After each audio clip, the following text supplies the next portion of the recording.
Have you for a long time been asking Allah subhanahu wa ta'ala for something and you feel like your dua is not being answered? But how do you make dua in the first place? Did you know that dua is an art of worship? And indeed, you must learn how to make dua so that you can be precise and accurate in making your dua. If you want to learn more on this topic, let's reflect on the story of Zakariya A.S and how he asked Allah subhanahu wa ta'ala to grant him a child whilst he was very old. Allah subhanahu wa ta'ala blessed him in that age. أصوات الإسلام.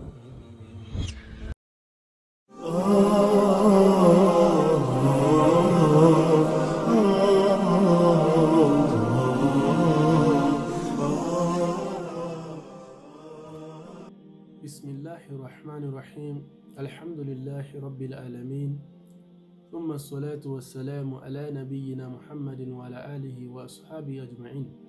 After praising Allah, we send salutation upon Nabi Karim Muhammad sallallahu alaihi wasallam. May Allah bless him, his companions, his household, and every single one of us. Ameen. Brothers and sisters in Islam, dua in Islam is one of the most powerful acts of worship, but it is unfortunate that many do not see it this way. Indeed, it is an art of worship, and this has been mentioned by the Prophet of Allah sallallahu alaihi wasallam, because it is the means for us to communicate with our Creator. Dua has the ability to bring to our lives joy, to bring peace, to bring comfort and happiness. If you look at the Quran, one of the key illustrators of the power and beauty of dua is the story of Zakariya A.S. Zakariya was a prophet of Allah, and Allah subhanahu wa ta'ala had not blessed him with a child until he was old. His wife was barren. In his old age, his faith in Allah, in the mercy of Allah, was strong. And then he asked Allah subhanahu wa ta'ala by communicating with Allah through dua. And Allah mentioned this in the Quran in Surah Al-Anbiya. وَزَكَرِيَّا إِذْ نَادَى رَبَّهُ رَبِّ لَا تَذَرْنِي فَرْدًا وَأَنْتَ خَيْرُ الْوَارِثِينَ. And mentioned the story of Zakariya when he called upon his Lord, telling his Lord, "Oh my Lord, do not leave me this way, whilst you are the best of inheritors." In another place of the Quran, Allah mentioned that he's asking Allah for a child. Ya Allah, grant me a child from yourself who will be the heir and the successors to me. So he's asking Allah with this beautiful dua. But if you look at the dua of Zakariya alayhi salatu wasalam, it is not an ordinary dua. He put his all into this dua.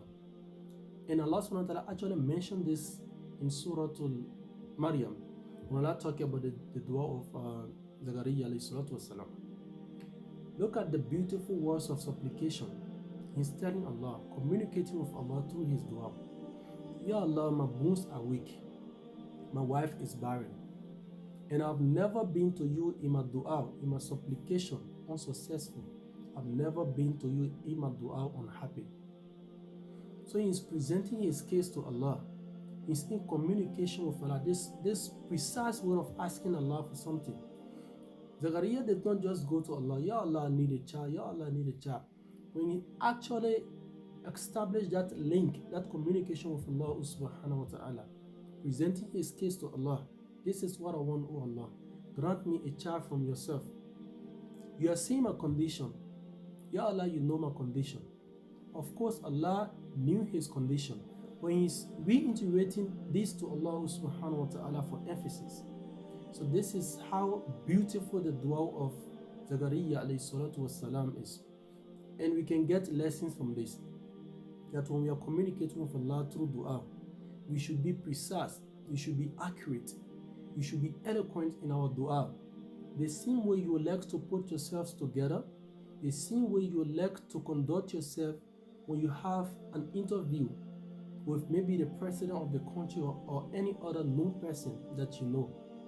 If you are to meet that person, the same preparation that you would do in order to meet that person, you should double that when it comes to Allah subhanahu wa ta'ala. When you want to communicate with Allah to solve a problem of yours, whether it is child, whatever it is, financial problem, you have issues in your family, you are communicating with Allah subhanahu wa ta'ala.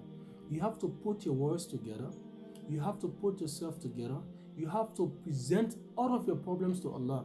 Of course, Allah is saying you, Allah knows you better than yourself. But present yourself to Allah. Ya Allah, this is what I want. Especially in this month of Ramadan. Very soon, we'll be entering in the last 10 days of Ramadan. And these are the periods in which our du'as can be answered. So we should practice this. We should know what we are about to tell Allah subhanahu wa ta'ala. Communicate with Allah. Don't just come, Ya Allah, give me this. Ya Allah, it is car that I need. Ya Allah, it is this that I need. Communicate with Allah. Show Allah that you are weak. Be humble in your dua. You can even cry. That is a good act. You can shed tears so that Allah subhanahu wa ta'ala can know your desperation for what you want. Don't just come about asking Allah this. Communicate with Allah. Make this link between you and Allah subhanahu wa ta'ala. Then this will establish the trust that you have in Allah. You should not have doubts when you ask Allah subhanahu wa ta'ala for a favor.